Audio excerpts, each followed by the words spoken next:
Bismillahirrahmanirrahim. Assalamualaikum warahmatullahi wabarakatuh. Waalaikumsalam warahmatullahi wabarakatuh. Para pemirsa dan sahabat beriman dimanapun berada, alhamdulillah kita berjumpa lagi di Ustadz Danu Official Channel. Semoga kita selalu dalam lindungan Allah Subhanahu wa Ta'ala. Amin, amin ya rabbal alamin. Di video kali ini kita akan ngaji lagi bersama guru kita semua, Pak Ustadz Danu. Assalamualaikum Pak Ustadz. Waalaikumsalam warahmatullahi wabarakatuh. Dan saya juga ditemani nih oleh saudara saya yang Assalamualaikum Pak Dong. Waalaikumsalam, harusnya aku dulu aja. Sehat ya Ji? Alhamdulillah. Para pemirsa dan sahabat beriman dimanapun berada, Pak Ustadz, Haji J. Begini, saya ditanyai oleh seorang teman ini Pak Ustadz, wanita, di mana dia buang air kecil itu selalu perih dan terasa panas itu Pak Ustadz. Dan itu berbulan, hampir setahunan lah itu kejadian itu ya. Setiap hari seperti itu. Kencingnya perih dan terasa panas. Itu sebenarnya karena apa sih itu Pak Ustadz? Ya, Bismillahirrahmanirrahim. Assalamualaikum warahmatullahi wabarakatuh. Waalaikumsalam warahmatullahi wabarakatuh. Amin ya rabbal alamin.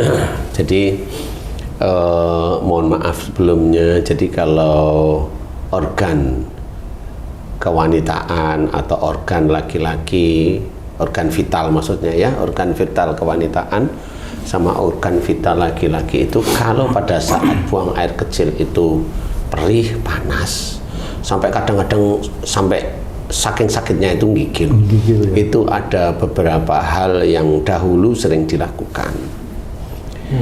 Jadi organ vital wanita dan organ vital laki-laki itu insya Allah berhubungan dengan mulut. Oh, dengan cara ngomong identik Oh, ya, berhubungan iya. atau identik dengan mulut orang itu sendiri. Jadi kalau umpamanya di titik itu ada perih sama panas dan kadang sampai getar saking perih panasnya karena harus dikeluarkan, tapi kalau dikeluarin ketakutan dia pasti perih dan panas. Nah, itu identiknya itu insya Allah seperti ini. Jadi di titik itu seperti ada sumbatan, jadi maksud saya begini, yang paling gampang gini. Jadi saraf di daerah titik itu peka sekali. Saraf di daerah itu peka, di daerah organ vital itu peka sekali dengan gerakan. Sensitif lah istilahnya. Kalau itu ada perih kemudian ada panas, nah orang tersebut, ini tergantung orangnya ya, orang tersebut biasanya gini, dia sebenarnya emosional tapi disimpan, jadi marahnya tidak dikeluarkan, sehingga pada saat titiknya Allah mengizinkan sakit itu keluarlah pada saat dia kencing, itu selalu perih sama panas, selalu perih sama panas, karena tipikalnya dia tersinggung, marah tapi diam, biasanya seperti itu nomor satu itu. Kemudian yang kedua, ini kebalikannya, yaitu cerewet. Oh, gitu, cerewet, tetapi ibadahnya cukup lumayan. Oh, malah gitu ya, cerewet tapi ibadahnya cukup lumayan baik. Nah, itu biasanya kalau buang air kecil ya perih sama panas. Maaf Pak Ustadz, kalau buang air kecil itu kan air seni, itu kan air kotor ya istilahnya Pak Ustadz ya. Lah kalau dia bicara, apa bicaranya kotor, itu identik itu Pak? Enggak juga ya, enggak bisa juga ya. Karena tadi kan hubungannya dengan mulut itu Pak Ustadz. Loh, nanti dulu toh. Yang mulut itu kan alatnya. Bukan kencingnya. Kan gimana sih kamu? Iya. Nah, kalau air kencing kotor itu analoginya mirip dengan ludah. Oh, beda lah. Nah, iya. Nanti jadi intinya adalah alat vital. Jadi di titik itu ada, di tenggorokan ini kan ada sama. Jadi orang yang marahnya disimpan, nanti di sini ada yang ganjel. Betul. Nah, ganjel buat nelen yang ganjel, buat ini kan buat minum yang ganjel kan gitu. Nah, sama seperti di alat vital juga sama. Kalau dia orangnya itu kalau marah diem, ya lama-lama di sini ada yang ganjel. Yang itu diobatin sulit. Sulit. Nah, kalau saya insya Allah itu hanya cuma dulunya kalau marah diam, nggak mau ngomong, nggak mau menyelesaikan masalah, hanya diam aja, marah tapi gitu. Nah sama yang di bawah juga ikut-ikutan. Jadi kalau kencing sakit, panas seperti itu. Jadi sama ganjel yang di sini itu insya Allah mirip. Ustadz, bicara dengan alat vital laki-laki nih Ustadz. Dulu sekali ya. Saya bukan suka, jarang sih. Anyang-anyangan, ngerti anyang-anyangan Ustadz? Itu kenapa tuh Ustadz? Jadi anyang-anyangan itu insya Allah kalau orang kan katanya minum air panas, minum air dingin bebarengan. Enggak, anyang-anyangan itu adalah rasa seperti mau pipis, mau buang air. Nah itu yang kena itu adalah sarafnya.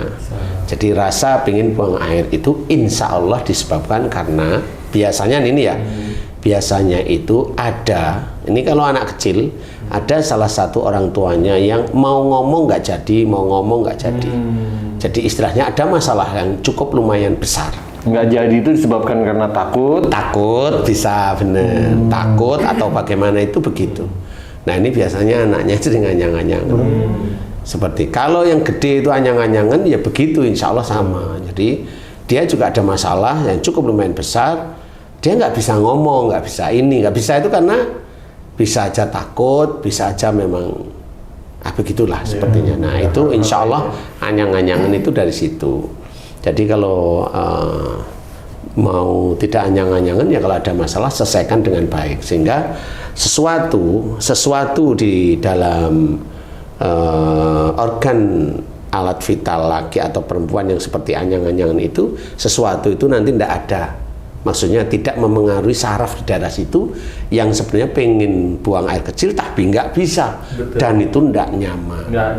Nggak nyamannya itulah sebenarnya ada persoalan itu sebenarnya harus diselesaikan. Istilahnya dalam Quran, wasyawirhum fil amri, musyawarahlah kamu dalam segala urusan dunia. Nah itu yang hubungannya dengan anyang-anyangan itu insya Allah ya, insya Allah. Karena pada saat anyang-anyangan, mau anaknya anyang-anyangan terus orang tuanya, kalau anak ini belum akil balik, ya saya bilang itu kamu, mana yang ini kalau ada masalah, bingung dia mau ngomong atau takut mau ngomong atau ini siapa? Saya. Oh ya sudah.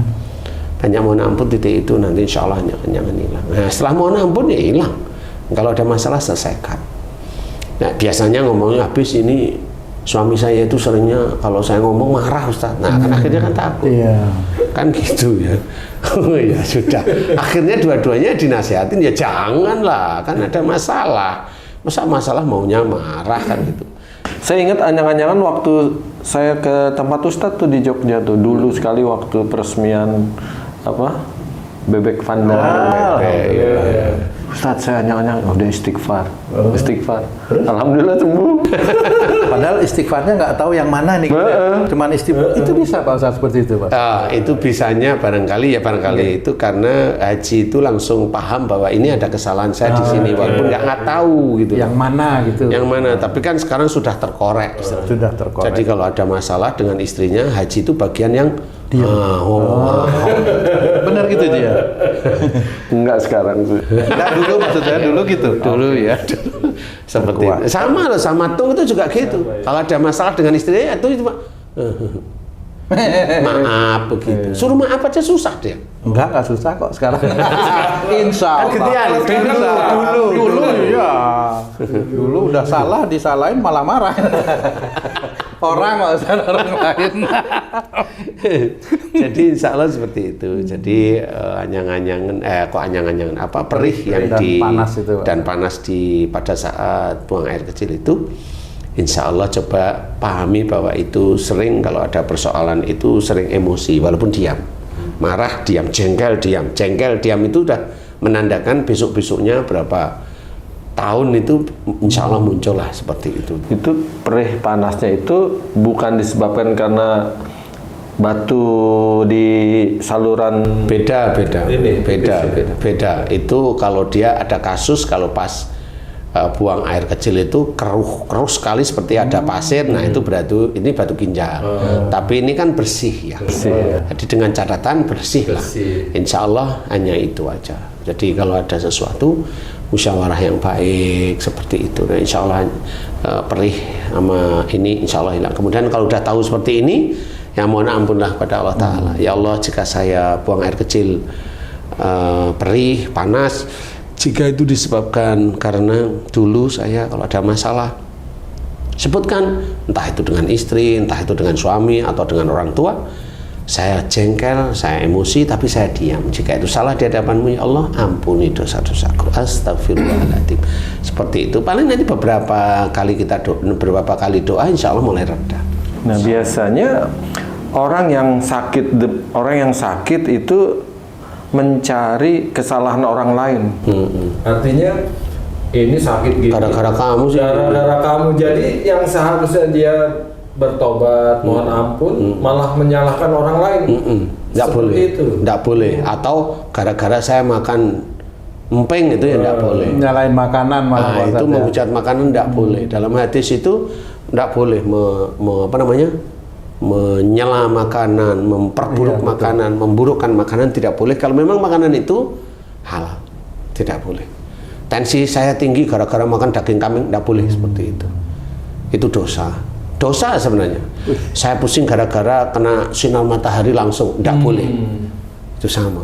Saya pilek gara-gara kehujanan, tidak boleh juga seperti itu. Gitu, seperti itu. Saya kaya gara-gara istri saya mendoakan, tidak boleh juga seperti itu. Istri saya ngambek karena saya ini mah ya, kalau itu betul. Boleh. Ada saya kaya gara-gara istri. Kenapa istri? Istrinya orang kaya. Itu juga tidak boleh sih.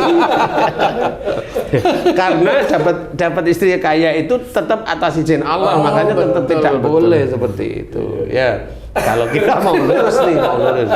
Aduh. Jadi intinya seperti itu. Jadi mohon ampunlah pada Allah Ta'ala tentang bagaimana kalau buang air kecil itu perih dan panas. Insya Allah seperti tadi saya ceritakan, mohon ampun dengan khusyuk pada Allah Ta'ala. Mudah-mudahan itu manfaat. Amin. Wallahu a'lam. Terima kasih banyak Pak Ustadz ilmunya. Para pemirsa, sahabat beriman dimanapun berada, kalau ada nanti para sedulur yang punya penyakit yang mirip ya seperti yang kita ceritakan ini, silahkan boleh mengaminkan doa yang diajarkan oleh guru kita Pak Ustadz Danu. Mudah-mudahan tayangan video kali ini bisa memberikan manfaat buat kita semua untuk meningkatkan keimanan dan ketakwaan kita kepada Allah Subhanahu wa Ta'ala. Saya Tung pamit diri, sampai jumpa di video kami yang lain. Wassalamualaikum warahmatullahi wabarakatuh. Waalaikumsalam warahmatullahi wabarakatuh.